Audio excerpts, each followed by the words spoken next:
Welcome to Life by Design.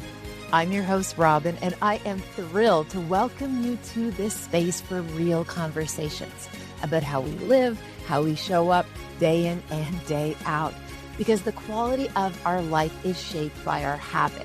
What we do in ordinary time allows us to be extraordinary. We can unpack what it takes to truly live well and be well in real life.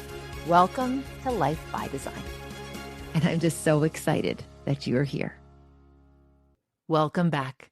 On today's episode of Life by Design, I have the opportunity to connect with a very dear friend, Stu Saunders, who is all about community. In this episode, we talk about the importance of community, putting ourselves out there, taking good, healthy risks, and how we can really show up for our youth and our young people.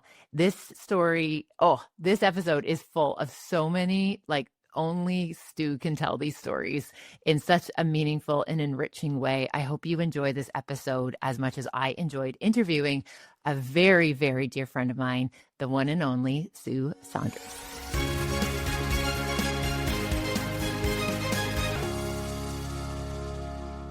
Stu, welcome to the podcast. I'm excited to have you here. Thanks for making time for this.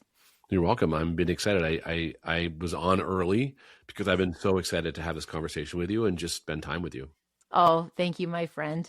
And for folks who haven't heard about your work yet, I can just give you a quick little personal share. A lot of the most meaningful relationships, adult relationships that I have professionally are all because of this guy. You are a super connector. You build community. And I am just so appreciative of the opportunity to get to be in your orbit and just how meaningful the relationships I've been able to cultivate because of what you do, Stu. So before we go any further, I just want to say thank you for doing what you do, how you do it, and being literally the super connector. Well, I could say thank you to you as well, because you have brought so much to my life. And thank you. And so it's a reciprocal feeling for sure. So thank you. Well, that's very generous and kind. So, Stu, can you give us just a wee bit of a snapshot of the good work that you do and what, again, the impact that you're having with these lives of so many people? So I guess my origin story, my Marvel origin story, yes, is that I've worked with young people my whole life. That has been what I've loved from when I was a camp counselor as a teenager all the way up to my adult life now. And so that's primarily my work, is to work with educators and teachers and administrators in school settings and educational settings, and then the young people who fill those places. Mm-hmm. And so for almost 35 years, I've worked with well over 3 million young people and educators literally around the world. And so that's my love. That's my passion. That's what I like to do. Yeah. And through your camps, through your conferences, through your programming, there is so much hope for the future when we look at these student leaders and how you cultivate them and how you encourage them. It's so amazing. And when sometimes folks are like, I'm worried about where, teenagers are going these days. I have this moment. I'm like, you need to go to one of Stu's conferences. You go to Niagara Falls and you see what it looks like when you have that many student leaders from all different places and spaces across all this different geography coming together to be excited about character and hard work and community. The future is very bright when people have crossed your path. You put people on the right course. It is. And, although there are plenty of reasons to question some of the directions that we're going in with technology and with social media, there's lots of conversations about that 100%. Yeah. But at the heart of hearts, I think young people are desperate to just be good people, the majority of them I work with. And I think when given the opportunity and put in the right setting and given the resources, they shine. They continue to shine. So I do have faith. I do have faith in the next generation. I think there's things that we could do as adults to help facilitate a better future for many of those kids and give them more opportunities and more perspective on certain things. But I think kids are great. Yeah, that's amazing. So just as a so OLC, how many years has that been going on, your youth conference? So OSLC is celebrating its 48th year. 48 years. This will be it's the longest running and largest youth conference in Canada, and I think it's the third or fourth largest conference in North America. So yeah, I didn't start it 48 years ago because I would have been too young, but I would have been like 9. But I have been running it. This will be my 38th year running it. No, sorry, my 28th year running it. 28 years. Stu, is it okay if I digress for just a second to tell about the green flag story about Hunter at the bar? Is this a good? Is this like a good segue? So I'm so excited to actually have a place to share this story, Stu. So I remember, Hunter comes home from school. He's back at third year university. So this is like kind of Thanksgiving. And he says, "Hey, Mama, you would never believe who I met at the bar." And of course, it's like, okay, here we go.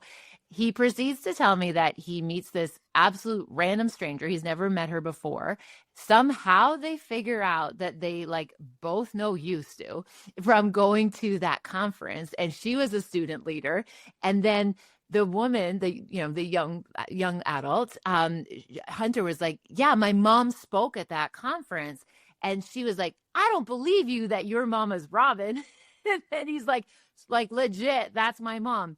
So in the middle, like we're talking like, closing time, like, in the middle of the, like, what bars are like, dance floors. It's just, oh my goodness, we can paint that picture. Hunter's like pulling up my Instagram feed and he's trying to find like him on my feed so he could like kind of cross-reference, like, that is my mama. And anyway, so he tells me the story and he's like, she was the sweetest girl. She was so nice. And they had a great conversation. And I was like, can we please FaceTime or call Stu right now so we can tell him that like he is just putting like green flag people all across Canada. Like Love even that. In like, bars in North Bay, your student ambassadors are finding one another. And it's like, you are there. And I said, they're all green flags. When they are student leaders, we got a lot of green flags in that population. Oh yeah. And I think that's the beauty of it. I mean, I always tell people, you want to hang out with good people, hang out with people who have a desire to be student leaders when they're young. I always say to people who are hiring young people, ask the question, what do they do in high school outside of the academics? Were they involved in things? And if they say student leadership, students council leadership classes, conferences, those are probably going to be really good kids and they're worth, having in your life, whatever that looks like. Yeah. That is such a great suggestion because, for leaders to be able to kind of ask questions to kind of get and glean key insights. And you're absolutely right. Like we all think back to the kind of student leaders in our schools. Like, they were the go-getters. They were also very socially aware. They had a strong theme of justice. Like these are the people that we want to be on our team. You're absolutely right. And they're usually very creative young people too, because they're creating ideas to connect people, to promote things, to create, good energy around them. That's all. So creativity is involved too. That's why they always say, the best staff you can hire is a camp counselor. Absolutely. They're negotiators, they're problem solvers, they're creative, they make something from nothing. Like they're just, those are good people to hire. Yeah. I love that. I love everything about that. Now, Stu, there's a concept that you first introduced me to in your own work outside of the community pieces around this idea that I didn't know that I couldn't. Yeah. And you have enriched my life in so many ways by sharing some of your stories and anecdotes. And I'm very encouraged to know that you are collecting all of those to be able to share that larger body of work. But in the interim, could we have just like a little taste of like, what does that mean? I didn't know I couldn't. Yeah. So I've been plodding along. I'm putting it together in some sort of a book format. So that one day, people who listen to this, one day you can maybe find that book. But the idea being that my life, I'm not an academic. The last thing I graduated from was 8th grade. And so my wife always jokes that on the wall of our office, I have her 2 university degrees. And in between that is my drumming certificate. That's it. So I've got these 2, one from Laurier, one from Western. And then in between is this little diploma that I made from the Staples, that I did a weekend drumming course. So the last thing I did graduate from was 8th grade. And so, I don't, although I do claim that educators are part of the reason why I am who I am, because I had great educators in my life who believed in me and had faith in me and realized that I may not be book smart, but I had other things going for me.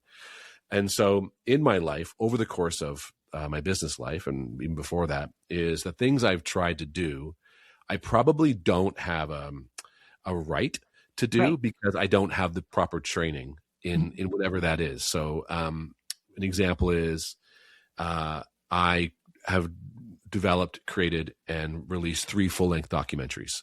Mm-hmm. And I have literally zero training in documentary filmmaking. I have zero training in the media film industry at all. Mm-hmm. So and the story basically comes from, I was speaking to a friend of mine who's a professional actor, and we were talking about this film I was filming. It was called Rising Above. And Rising Above was a film about the survival, young people surviving bullying. Yeah. So it wasn't about trying to eradicate bullying. It was accepting the fact that it existed, it was real, but how do you get beyond it as the victim? Like you can't let your that 3 or 4 years of high school define the rest of your life. Yeah. If because so that was the idea of it. So we're going with this process, and I'm working on getting a partner. So I reached out to Cineplex, which is the major movie company here in Canada. And I found all these email addresses, and I started emailing them. They wanted to do this documentary. Didn't know how I was going to do it. And my pitch was, your theaters are empty during the school day. Yeah. So why not bring schools in for an interactive documentary? And we'd bring teams in, and we would talk about bullying. You'd bring experts in, got involved with the Red Cross, got involved with the OPP, got involved with TELUS. And we'd bring all these people in, and they would work with kids watching this documentary and give them tools and tactics to deal with bullies. So smart. Yeah. So the bullying behavior was the concept. And so I remember I did this. I was emailing, and I finally got an email after relentlessly emailing these people. And it was, if we meet with you, will you stop emailing us? I honestly got that email. And I said, sure. So she said, we'll meet with you this afternoon. And it was like 10 o'clock in the morning. They wanted me at 2 o'clock in the afternoon. And I lived an hour and a half from Toronto, where their head office was. So I put together a proposal in that hour. Yeah, and a you half, did. my idea. And I had literally, I was like Googling words to use. This is before ChatGPT. So I'm like just trying to figure things out on the fly. I had a 1 or 2 piece document front and back. I went down and met with them, and they said, this is a great idea. How is the film coming? When will it be ready? To which I said, we're 6 months out. It's going to be incredible. Yeah, it is. And she's like, great. We can't wait to bring this into our theater. So Cineplex agrees in principle in that moment to partner with me and release this documentary across country. I walk out of the meeting, their head office in Toronto, and I call one of my friends, and I said, we got to make a documentary. Oh my God. And she was like, what are you talking about? I said, we gotta make a documentary. Well, how? I'm like, I don't know.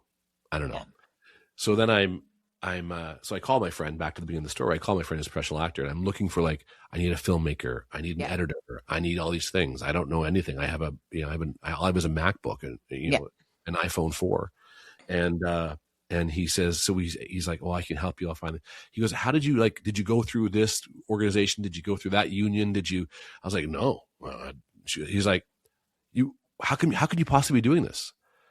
And I remember saying to him, I didn't know I couldn't do it. Mm-hmm. And he said, that's you shouldn't be able. So anyway, you should not, this should not happen. You cannot do this. And we released our first film less than 6 months later in Cineplex. Oh my goodness. That is such a good story. And again, just the creativity, right? Like the relentlessness, the fact that, you weren't taking those no's as this is probably a bad choice. I'm not credentialed or I don't have that experience. Like you were like the average bear, like A, wouldn't have even swung for it. And B, if they did swing for it, probably wouldn't have responded well to that rejection or that silence. Yet Stu figures it out, right? Like you found out how to be able to connect. And I don't doubt, knowing the impact that you have on the lives of young persons, that helped a lot of people. Like, I believe that. We ended up showing the film in every province. And we would have teams of people go with the documentary, and they would show the first half of the film. They'd have a break. They'd talk about what they learned, and they would show the second half of the film. And we would give them resources from the Red Cross, from their anti-bullying program. And then go back to their schools, and we had follow-up programs. And so in that time, we showed the film to over 40,000 kids across the country. My goodness. Live in live theaters, like in the big. And I said it, people said, well, we even said, well, why don't you just release it as a video and they can show it in their classrooms? And I was like, because that wouldn't be impactful. Like the kids would be on their heads on the desk, they'd be falling asleep. It's on a 30-inch TV. It had to be on the big screen. It had to be all encompassing. Even though we had no idea how, why, or if it was going to work, it ended up working out really great. And then we had 2 other films, and we're actually working on our 4th film right now. Still, I love everything about this. I love, and again, where does it come from that, because I know you've navigated a lot, right? Like we've talked many times, long conversations, like Stu, you've navigated a lot emotionally, like you have navigated so many different things. Where does it come from, or how do you find ways of showing up to keep trying? Especially when so many of us we're scared to fail. Like we're concerned about the ramifications, yet you find a way to persist. And I know it's not because we're bulletproof, right? Like you navigate hard things, you know what it feels like to experience loss, rejection, yet you show up. Can you help us understand where does Stu find that?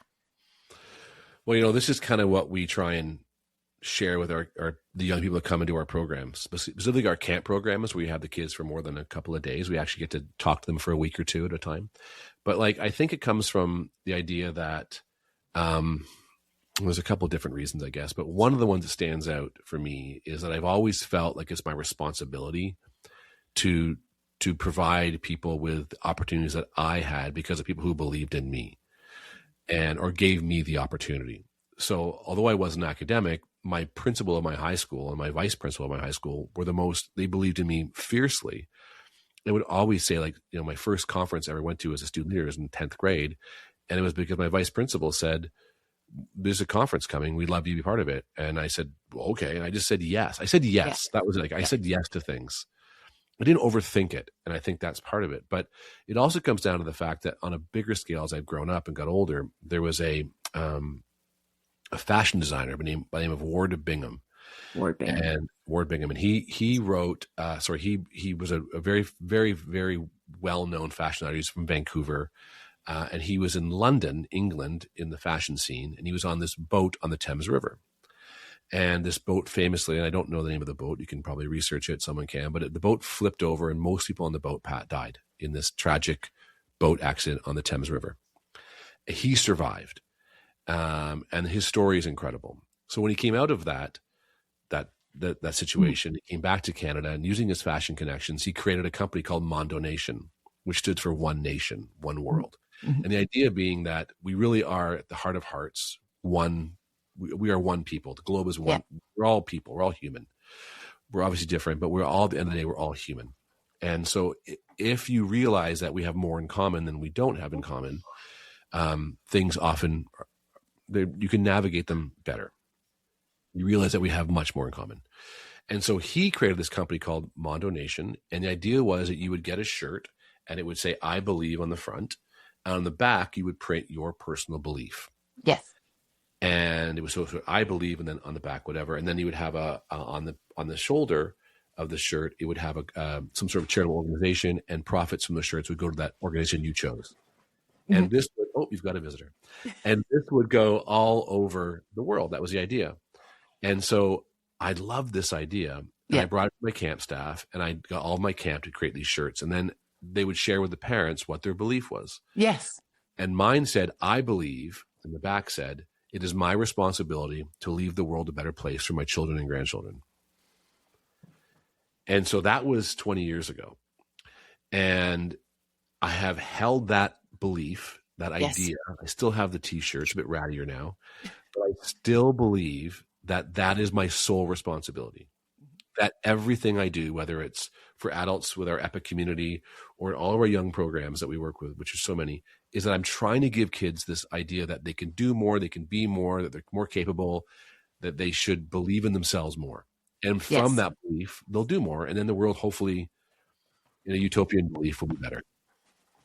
That's beautiful. I love that. I love that you had that, that exposure, that spark. People believed in you. People saw perhaps maybe even something that you weren't able at that time to see in yourself, right? But the people that have their confidence in you and puts you in that conference, and then again sets this kind of I think of them as all these pegs, and we're just connecting these dots for Stu. And Yeah. then all of a sudden, you get exposed to these different experiences, these different ideas, and then to have your heart touched so significantly by the work of putting that work together and then writing it on a shirt. And then 20 years later, asking myself, like, is that still like, am I showing up for that? Right. Am I showing up for that? That's beautiful.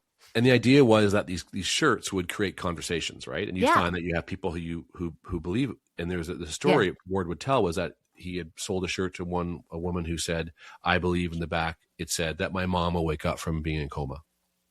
Oh. And so she's in line, and a woman behind her says, "I'm sorry, what is your shirt about?" Yeah. And she tells the story, and she goes, "My dad is in a coma." And this story happens in line. And they become lifelong friends because of this. One exchange. One thing. They totally by happenstance, they're in the line together. They have parents both in the same situation, one from a car accident, one from medical reasons. We're both in a coma, and they became lifelong friends and support network for each other. And it wasn't because, are you from this political party? Are you from this financial background? Are you from this? It was just about this thing they shared. And I think that comes down to organic conversations, organic connections, which is one thing that we teach kids, is that although we're very connected, we're very disconnected, and we need to reconnect and understand that we have much more in common. Yeah. Oh, that story really touched my heart. Yeah. And I also think of, to me, in terms of my belief system, it connects to this idea of like divine intervention in the sense of needing certain people in certain seasons. And I do believe in this amazing synchronicity where the right people show up at the right times, and they were meant to be in community together. Some people call it serendipity, and that's what it is. I believe that when you know someone's story, it's hard to, when you really know their story, it's hard to judge. Oh, right? So true. Yes. Because everyone's got a story. Yes. And we've all been through things. And that's one of the things I try desperately to teach kids, and yeah. Yeah. That's so beautiful.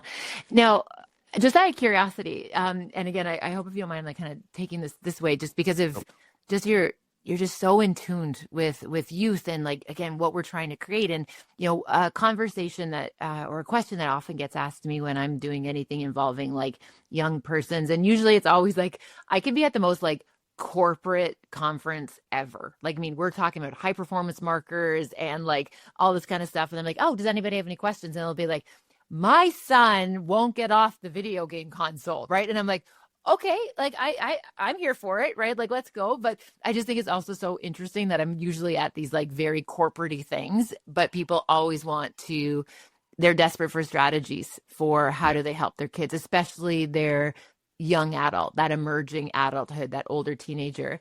Yeah. And I only can speak of my own experience. So, I share some of my very things that have worked in our household. I don't assume that they work for everybody, but there are, psychological reasons why we do know some of these ought to work for most people. And I share some of my give and goes. But I'm just curious with parents that are trying to kind of connect with their teenagers and feel like it feels like they're more kind of like roommates. They're all kind of in their room playing video games. And what do you see as an inroad or a trailhead to try and connect with youth right now? Well, I think the first and foremost, I think it comes back to the idea of encouraging. And someone said, someone said to me once, what is the right age to get someone to go to summer camp? Oh, good question. Like, what's the right age? Like, should it be 10? Should it be 12? Yeah. Should it be 7? And I say the earliest age you can. Yeah. And the reason, and I mean, I'm talking about a good summer camp. Well, like not every summer camp is equal, but a good summer camp, you should send your kids to do things like that. Yeah. Because that allows them to understand that there is more that they are capable of doing because they don't have a parent hovering over them. Yes. But, and I feel like I'm super progressive. I mean, of course, my kids grew up at a time when they didn't have an iPhone in their hand all the time because it just wasn't available. But I really believe that the more exposure you give kids to things that aren't on screens, yes, the more you're not going to stop them from being on screens, but you're going to expose them to the idea that they can be off of them, if that makes sense. Totally. Yeah. So, I mean, can I tell a quick story about? I want all your stories. Yes. I'm here for it. A story I've told before, and I'm not sure you've heard it, but years ago I had a parent call me, and it was, she said, "Hey, Stu, I've heard a lot about your summer camp program, and I've got a son who literally lives in the basement. He never gets out of the basement. He just plays his PlayStation and his Xbox constantly, and I don't know what to do." And in the back of my head, my sarcastic self says, "Well, somebody had to buy those for them, but we won't go there." Right? Like you provided the drug. So now you've got to figure out how to figure that out. So she says, he never comes out. He has no friends. He doesn't in the basement. Can you fix him? Can you fix him? Fix him. And I said, well, yeah, sure. Give me a week. I'll fix everything. Right. That's my sarcasm. I'll do my best to, you know. So you didn't know you couldn't say that. Right? I just said it. Gosh, you have no idea what things I've said things. I'm like, oh, and someone said, "Stu, you can't say that." I'm like, not because it's inappropriate, but like, no, I understand. You're good. Like, that's how you should have framed that differently. Yes. Anyway, so I said, sure. So the boy came, and he, sure enough, it was like he was almost on withdrawals. He was 11 years old. And he was almost going through withdrawals. He didn't know how to communicate with people. He didn't know how to have conversations. He couldn't look people in the eye. People would probably say he was on some sort of a spectrum because of this visually what you're seeing. He just had not had that exposure. Yeah. And so within a couple of days, he started to almost like this decompression. You could see it, this withdrawal happening. And by the third day, this young boy was the king of camp. Yes, he was. He was climbing the high ropes course. He tells me, I never canoed. I love canoeing. This is so cool. You know, the paddle boards. I love the paddle boards. These are so cool.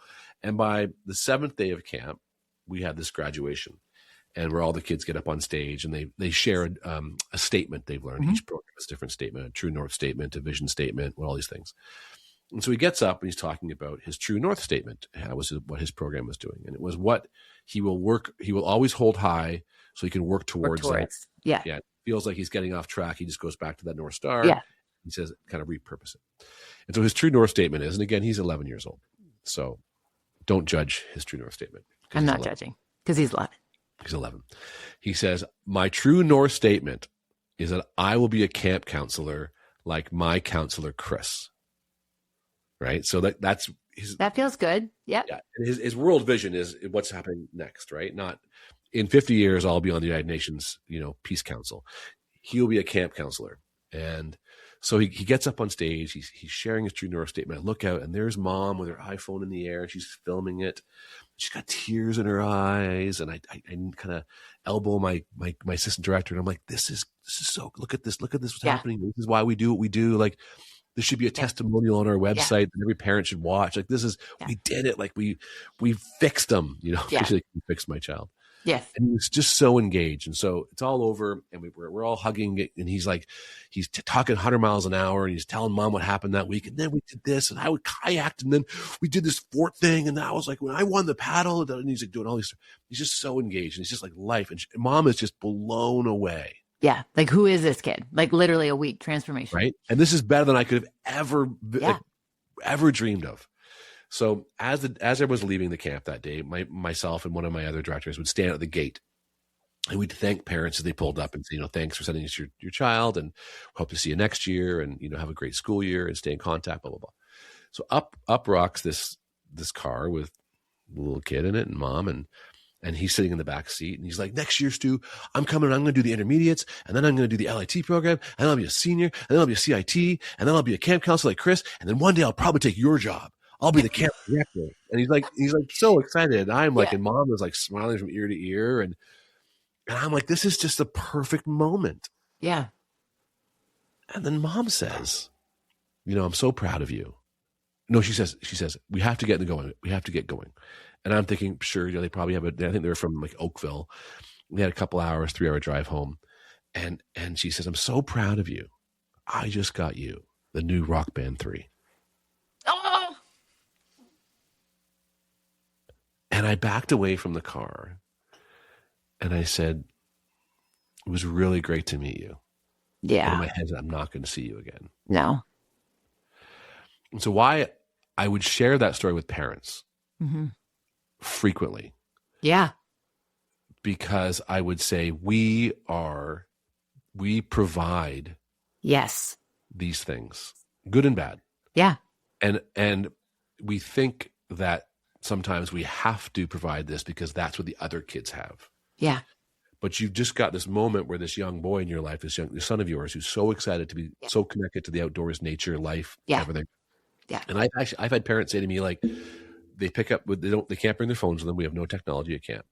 And then we make them give their phone when they leave. Like, we have to watch them take the phone, And I remember I had a parent once said to me that as soon as her daughter got back in the car, she was 16 years old, one of her oldest camping programs. And she gave her daughter her phone, and her daughter said, I don't want it. I don't want it. Yeah. Yeah. And I talked to her. She said she didn't, 4 days. Yeah. She didn't touch her phone. It's so amazing. And Stu, it comes back to the idea, like, kids just at the heart, they just want to be kids. Yeah. 100%. Right? They don't actually need to be TikTok influencers. They really just want to be young people. They want to be organically human people. Yeah. It's their default setting. Like, what I share to families so often is it's like, we are the ones that are putting that program on top of it. Like, their default setting is to be outside. It's to be messy. It is to be exploring. It's like healthy risks, like, that danger, that kind of just, that connection between like danger versus, risk-taking behavior and dangerous. It's like that helps us from an evolutionary perspective, learn boundaries. Learn our skill sets. Like, we are meant to be tussling. Like, that's our default. And what's scrapes happened, and bruises are fine. Yeah. And then what's happened is we're putting things on top of it, right? And that becomes almost like the operating system that we're putting on it, but like left to their own devices, right? Left to their own devices. And I love that you've held space with camp, because like camp to me is just the most amazing, like, immersion into that experience. And again, I appreciate that maybe some families can't do send away camp or overnight camp, but like even day camp, like even just getting them like day camp. And, I'm just so mindful about like knowing what camp did for our 3 children and how it was so transformative. And then, as Hunter is now a camp counselor. He's going into his 3rd year as a camp counselor. And he lives for those summers where he gets to be able to be in that role. And it's so good for them developmentally. And I really love how you've really clearly articulated. It's like, we are creating this as grownups, and that's not to put all the blame and shame on us as adults. No. And I know there's some people like, heck, I actually had an amazing conversation just with my aunt where my cousins have really little ones, and mine are obviously much older. But I'm like, oh no, like my kids watch screens. Like my kids had screens, because she was like, gosh, and using my kids as this kind of benchmark. And I'm like, no, you don't understand. My kids had screens. They were just never in the bedroom. They were little Einstein that was on in the kitchen. It was Sports Center every morning that was on in the background. Like the screens just never went into the rooms when they were little, but they watched a ton of TV. Like I remember one Christmas, I remember Hunter, I think he watched the like Tobey Maguire Spider-Man, which is his Spider-Man. And I think he watched it like every single morning of Christmas break. Like it was literally like 17 days. It's like Hunter would wake up, he would watch this. Like my kids watched a ton of screens. I really think the difference was it was out in the open. It was out in the open. It was for entertainment. It wasn't just for social. Like it wasn't what these ecosystems that are getting created. So my gentle invitation is like, we also don't need them this close to our faces, right? Like kids, we did that, I even gave the example, like I talked on my phone in my bedroom. I remember pulling the phone cord from the kitchen and like wrapping it around the hall and like being on the phone with my friend for like 4 hours some nights when I was a young teenager, like connecting with our peers, being entertained. Those aren't the issues. It's the shadow culture behind it, that it goes into a numbing effect. And I love what you shared there with camp. I love how you shared this idea of like, it's a wee bit of the parents' responsibility. And just really briefly, Stu, I was talking about with a group, and I shared with them like people are on their phones in Canada. The research is suggesting 6 hours and 45 minutes a day. And this one gentleman said, oh, those teenagers are skewing the data. And I'm like, that's for 35 to 65. Yeah. Like Yeah. teenagers weren't in there. And then their kind of rebuttal was, oh, if they were. It's like, yeah, but what's fascinating, yeah, some teenagers, the average in Canada is 7 hours a day. But what I think people don't realize is that's a bimodal distribution, meaning that we have some that are like 7, 8, 9, 10, 11, even more hours. And we have some that aren't at it very much. So we have two spikes on that distribution chain. But when you look at the ones that aren't on it as often, Stu, people think it's because they've regulated screen time. And that's not the variable. It is not because they've been like regimented into 1 hour of screen time as if this is like crack. Like, I don't know if you've ever seen a kid jonesing for his 1 hour of screen time. Like, it is ridiculous. It's kids that are involved in extracurriculars. It's kids that are at music class. It's kids that are out and about. And again, I appreciate there's privilege in that, but there's a lot of programs that get kids off of devices, and not that we're doing the program to get you off the device. It's, you know, shooting around playing basketball, right? It's exposure soccer. it's exposure to know that there's other things you can do. And 100%. it doesn't have to be expensive. It usually isn't things that are expensive. It isn't necessarily, I mean, there's great things in going on a trip to Disney World and seeing that. That's wonderful. And you should do that if you can afford it and you're privileged enough to do that's great. But it's going for a walk with your kids on a Sunday afternoon. Yes. It's kicking the soccer ball around the field. It doesn't have to be expensive. It doesn't have to be involved. It doesn't have to be complicated. It doesn't have to involve a plane or a ticket. It can just be, what's interesting is young people, and I love this because I have so many young staff who are university. You know, we used to hire 110 to 120 staff a year at our camp when we had we have a much smaller camp, different story now. But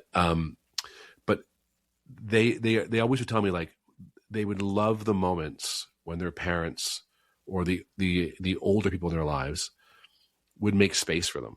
Grown-ups, grown-ups make space for sure. You know, and have a conversation and go for a walk and suggest, like, it doesn't have to be always as planned either. It doesn't have to be like, you know, I don't know. There needs to be, when you expose young people to the idea there's other things, they actually really want those other things. Yeah, 100%. Yeah. And it doesn't have to be a tournament playing hockey every weekend. It can just be with mom, just with dad, just with uncles, just with adults who are good and kind and willing to give them time. Yeah, you're absolutely right. That's why when the kids come to a summer camp program, like, you know, they're literally, all they have is time with older people. Mm-hmm.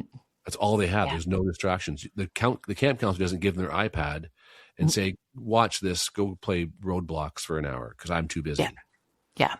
Right? You're right. Like, they don't have that. So it's like, what are we going to do, guys? Let's go for a hike.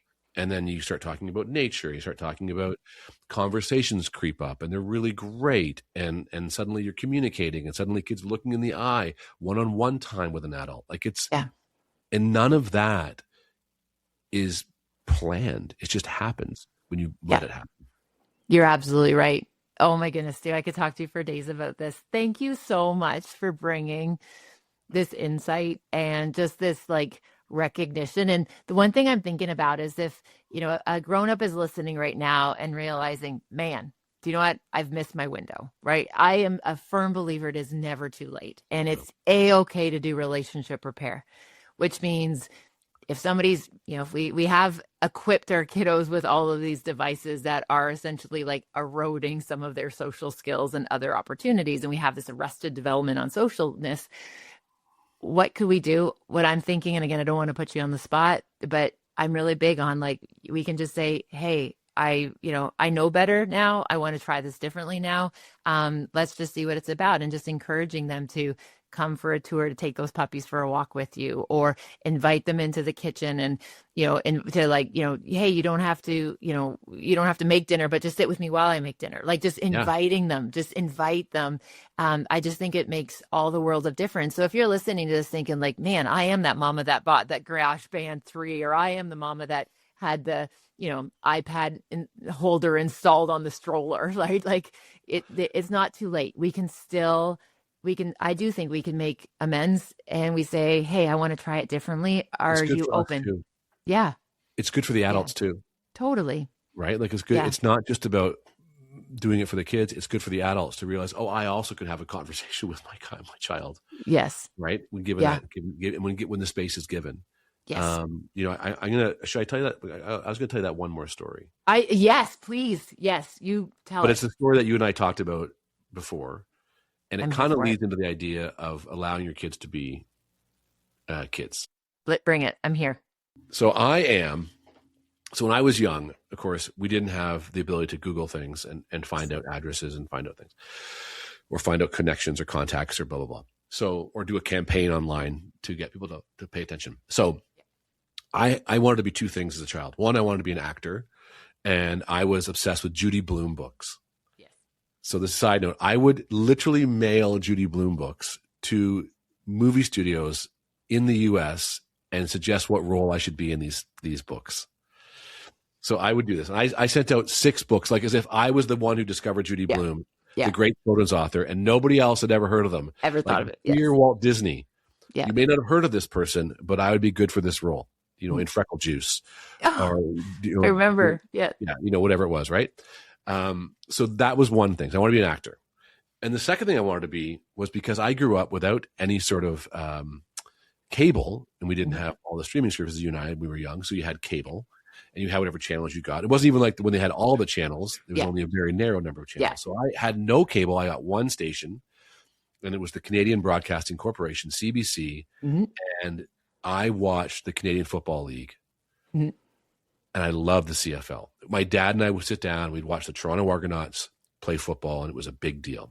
Yes. And I would go to school on Monday, and I would say, did you guys catch the Rough Rider Argo game on the weekend? And they would like, I'm sorry, what? Yes. I'm like, the Toronto Argonauts and the Saskatchewan Roughriders played this weekend. Mm-hmm. Like, I watched the Dallas Cowboys and the Buffalo Bills play. Yeah. And so they didn't get it. But why don't you guys like the CFL? Yeah. Anyway, so I made it my mission that I was going to change that conversation. So I ended up, I can't remember how, but I found out the address and the contacts in the Toronto Argonauts organization to handwrite a letter and put it in the mail and mail it to them, suggesting that I had a plan to increase youth engagement with the Toronto Argonauts. And how old were you at this point? Like ballpark? I was 11 or 12 years old. 11 or 12. So you were writing the organization of the Argo saying, I have a plan for youth engagement across the country to get them hyped about CFL.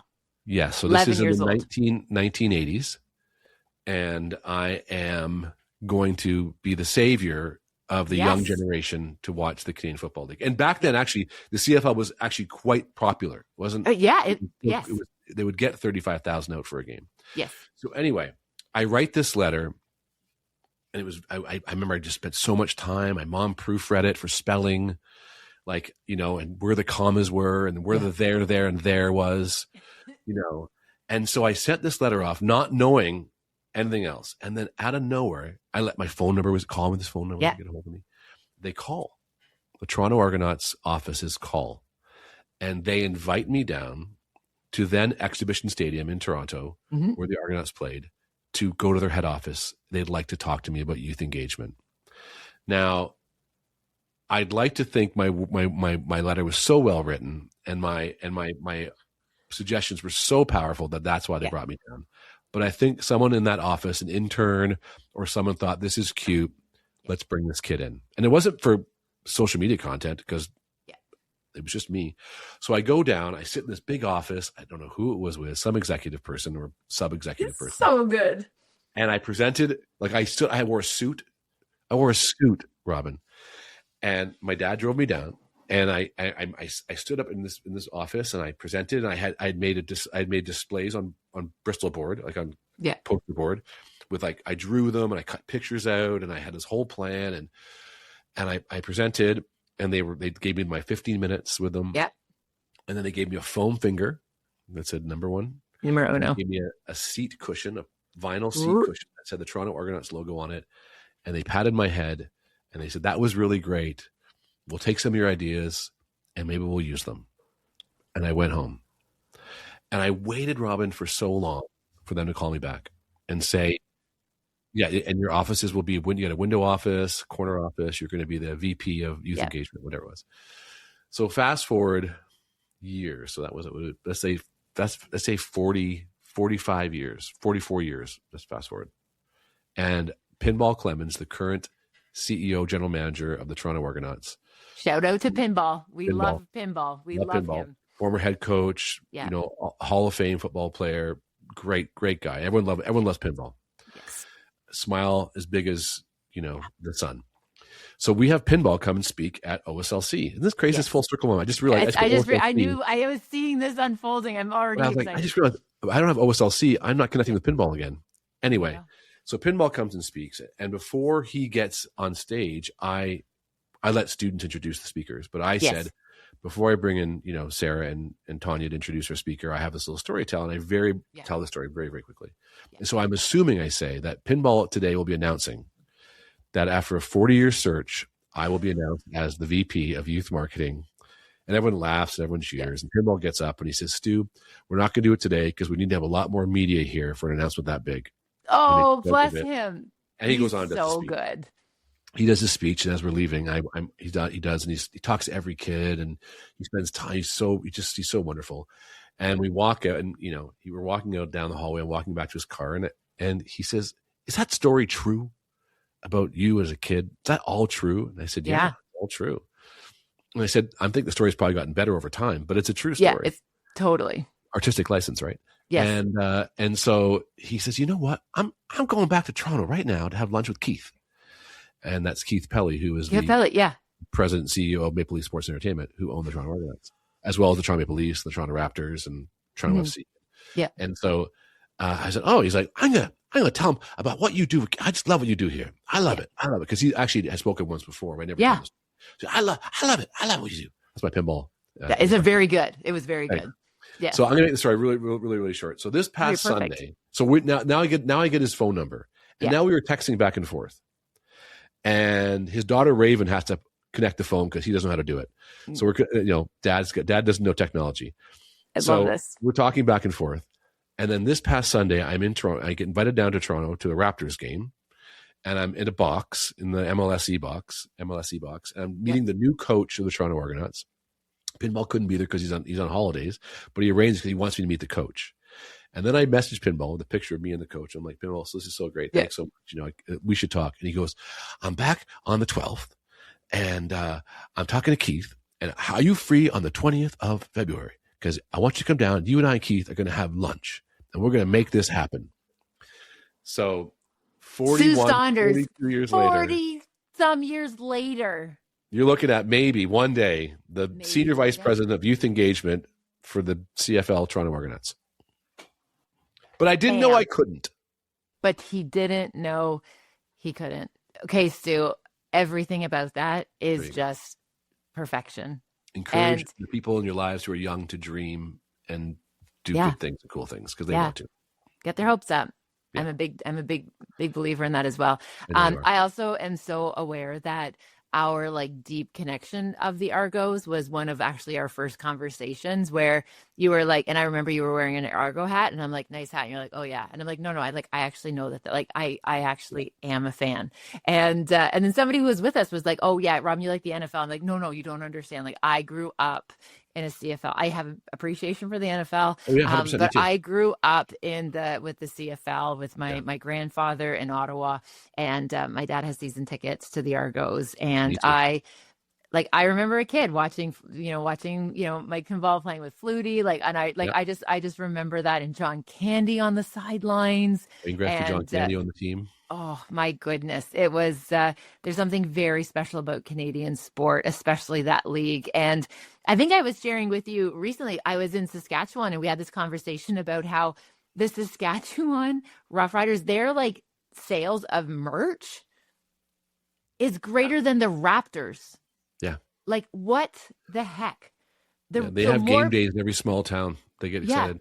Absolutely. But so anyway, so this dude was telling me at this event in Saskatchewan, he's like, "Yeah, we're actually higher. We are literally only behind the Leafs, right? The Leafs and the Blue Jays. And then all of a sudden it's Saskatchewan." I'm like, "The Raptors, really?" And he's like, "Yeah." And then I'm like, "Oh my gosh." So then just out of jokes, I turned to the gentleman next to me. I'm like, how much Saskatchewan merch do you have? How many jerseys? And he was like, "Oh," he's like, "Probably about 7." And I'm like, what? And like everyone ran around the table and they literally all had like multiple jerseys. They're like, they had their jerseys in the 80s, they had their 90s and like their grandkids. And they're like, oh, easy. The CFL. And it's like, it's so amazing. But once you get there, after they offer you that youth director role, it's going to be a big deal. I have a feeling it's going to be volunteer. Hey, I'm not sure, but you never know. No, Saskatchewan, though, for those on Saskatchewan listening, the Rough Rider obsession is amazing, and I love it. They had T-shirts once. The Raiders used to have shirts that real men wear black because that was their black and silver. Yep. So the Riders came out with real men eat wheat. Oh, that's clever. That was their take on that. Real men eat wheat. I love that. So good. Yeah. My friend, I am so appreciative for you. I want you to come back to keep telling us these lovely stories. They just give me so much hope. They just give me so much hope in knowing that stories like this and sharing good stories, it's a beautiful form of connection. So Stu, thank you for spending time with us today and sharing those stories. I think everyone is enriched by time with you once again. Thank you for spending time with me. You're welcome. Thank you for spending time with me on this episode of Life by Design. I appreciate if you have a moment to pay this forward, share it with someone who you think might benefit from the ideas shared in this episode. If you're feeling so inspired, please also rate and review the podcast wherever you listen to your favorite podcasts. Again, thank you for listening. Thank you for your time. Take good care, and I'll see you next time.